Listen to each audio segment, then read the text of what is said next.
Yayasan Pupuk Kaltim, YPK.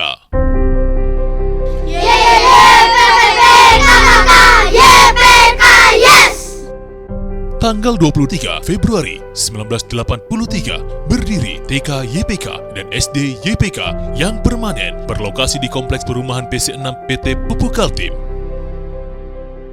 Pada tahun 1983, juga didirikan SMP YPK dengan kelas menumpang gedung SD YPK, sekarang SD 1 YPK, dan kegiatannya pada siang hari. Pada tanggal 17 September 1986, gedung permanen SMP YPK diresmikan pemakaiannya oleh Insinyur Nanang S. Sutaji, Direktur Teknik PT Pupuk Kaltim saat itu. Berdirinya SMA YPK ditandai dengan terbitnya izin operasional pada tanggal 28 Oktober 1986. Sementara kegiatan belajar mengajar pertama kali diselenggarakan pada bulan Juli 1986. Sama seperti saat pendirian SMP YPK, kegiatan belajar mengajar SMA YPK pada awal pendiriannya masih menumpang pada unit lain, yaitu SMP YPK. Barulah pada tahun 1987, gedung SMA berdiri dan langsung difungsikan. Maka genaplah jenjang pendidikan yang ada di Yayasan Pupuk Kaltim sebagai unit kesejahteraan karyawan PT Pupuk Kaltim yang pada masa itu juga dalam masa pembangunan dan perkembangan.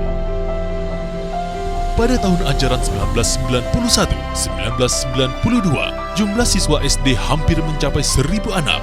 Untuk mengatasi masalah tersebut, SD yang sudah ada dikembangkan dengan didirikan sekolah baru yang berlokasi di perumahan BTN PT Pupuk Kaltim.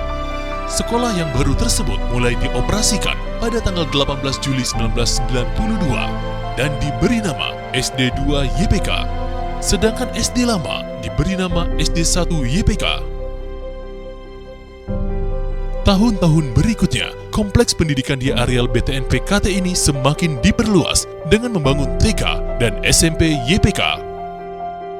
Selain mendirikan sekolah-sekolah umum, Yayasan Pupuk Kaltim juga mewadahi anak-anak karyawan yang berkebutuhan khusus. Pada tanggal 14 Agustus 1989, izin operasional 1 Juli 1989, didirikan SLB YPK yang berlokasi di PSH, sekaligus dibuka 2 jurusan, yaitu Tunarungu dan Tunagrahita. Sejak didirikan pada tahun 1983, jumlah murid YPK adalah yang terbanyak sekota Bontang, mengingat biaya sekolah di YPK tergolong rendah dengan fasilitas pendidikan yang sangat lengkap dan berkualitas. Namun, akibat adanya perubahan kebijakan di internal PKT pada tahun 2008 yang berakibat pada kenaikan biaya sekolah yang cukup tinggi dan diberlakukan sejak tahun ajaran baru 2009-2010. Banyak siswa, terutama anak non-karyawan, terpaksa harus pindah sekolah. Namun demikian, kondisi ini tidak memperburuk keadaan di YPK. Kini, setelah lebih dari 7 tahun mengadakan restrukturisasi, kondisi YPK menuju keadaan stabil. Dalam keadaan sulit, justru prestasinya semakin banyak. YPK membuat citra tersendiri dalam dunia pendidikan di Kota Bontang.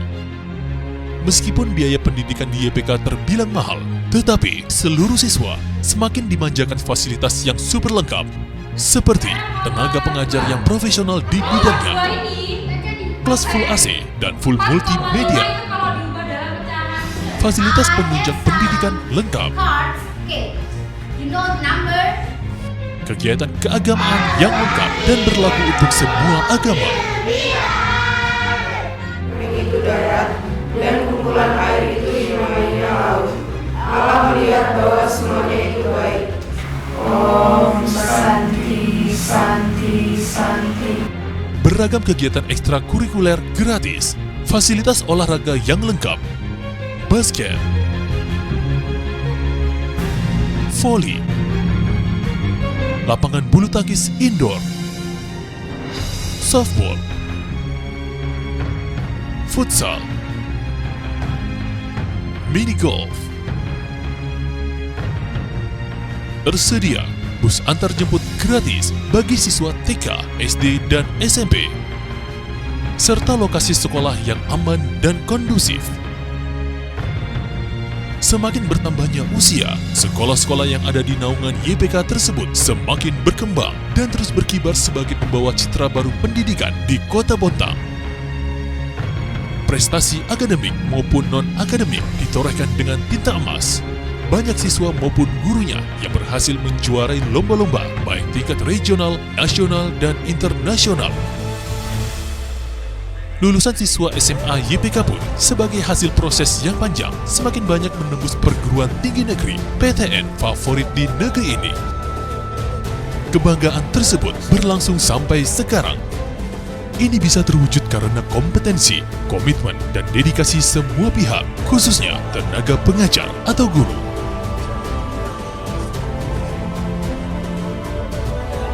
Gelombang pasang surut dunia pendidikan di Kota Bontang tidak menjadi YPK terkikis, justru sebagai penyemangat untuk menjadi terdepan dalam mencerdaskan anak bangsa.